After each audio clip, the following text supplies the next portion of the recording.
friends, welcome back to our channel Sisters Kitchen. நம்ம channel இன்னைக்கு chicken nuggets எப்படி செய்ய போறோம்னு பார்க்க போறோம். இதுக்கு தேவையான பொருட்கள் பார்த்திடலாம். Soya sauce, pepper, ginger garlic paste, bread, chicken. இப்போ நான் boneless chicken 1/2 கிலோ எடுத்துர்க்கேன். அதை நான் ஒரு மிக்ஸில போட்டு நல்லா blend பண்ணிக்கிறேன் 2 minutes. இது கூட 2 பீஸ் bread சேர்த்துக்கிறேன்.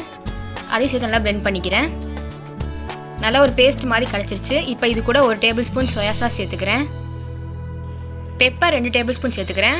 உங்களுக்கு பெப்பர் ஃப்ளேவர் ரொம்ப வேணாம்னா 1 டேபிள்ஸ்பூன் சேர்த்துக்கோங்க. இது கூட 1.5 டீஸ்பூன் ஜிஞ்சர் கார்லிக் பேஸ்ட் சேர்த்துக்கிறேன். இது கூட உப்பு சேர்த்துட்டு இன்னும் 2 மினிட்ஸ் நல்லா blend பண்ணிக்கிறேன்.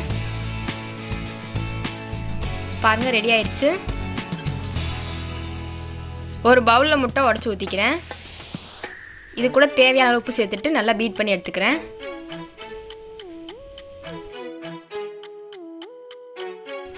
முட்டையை பீட் பண்ணியாச்சு. இப்போ நான் கையில் ஆயில் அப்ளை பண்ணிவிட்டு நம்ம ரெடி பண்ணி வச்சிருந்த சிக்கன் பேஸ்ட்டை உங்களுக்கு பிடிச்ச மாதிரி ஷேப்பில் ரெடி பண்ணி வச்சுக்கோங்க. நான் இன்றைக்கி ஸ்கொயர் ஷேப்பில் தான் பண்ணி வச்சுருக்கேன்.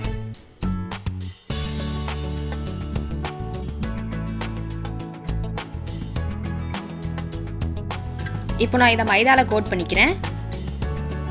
நல்லா கோட் பண்ணிவிட்டு எக்கில் டிப் பண்ணி எடுத்துக்கலாம்.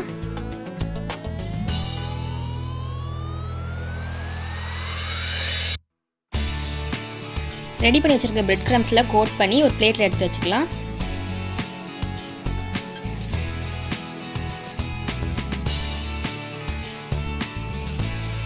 இதே மாதிரி எல்லாத்தையும் ரெடி பண்ணி வச்சுக்கிட்டேன். இப்போ ஒரு பேனில் ஆயில் சேர்த்துட்டு நல்லா ஹீட் ஆனோன்னே ஒன்றா போட்டு பொரிச்சு எடுத்துக்கலாம்.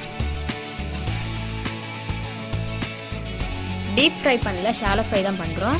ஒரு 30 செகண்ட்ஸ்க்கு அப்புறம் இதை திருப்பிக்கலாம்.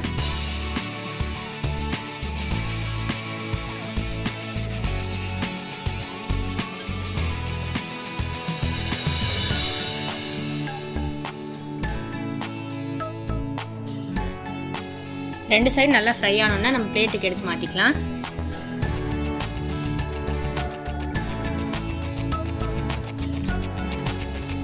அவள் தான் நம்ம சிக்கன் நகட்ஸ் ரெடி ஆயிடுச்சு. இதை கண்டிப்பாக உங்கள் வீட்டில் ட்ரை பண்ணி பாருங்கள். செஞ்சு பார்த்துட்டு எப்படி இருந்துச்சுன்னு கமெண்ட் பண்ணுங்கள்.